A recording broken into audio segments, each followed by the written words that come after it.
I'm always looking for effective ways to organize my workshop, and here's a system that's worked really well in the past.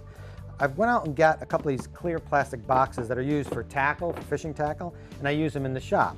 Now here is a smaller one you see I'm using for fasteners, different screws and nails. What I really like about these boxes is that they come with these plastic dividers, and you can plug them in anywhere you want, so depending on the size of the fastener, you can customize the storage.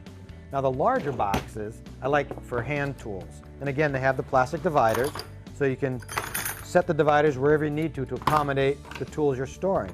This particular size box is perfect for longer items because if you remove a divider, you can store something as long as 13 inches.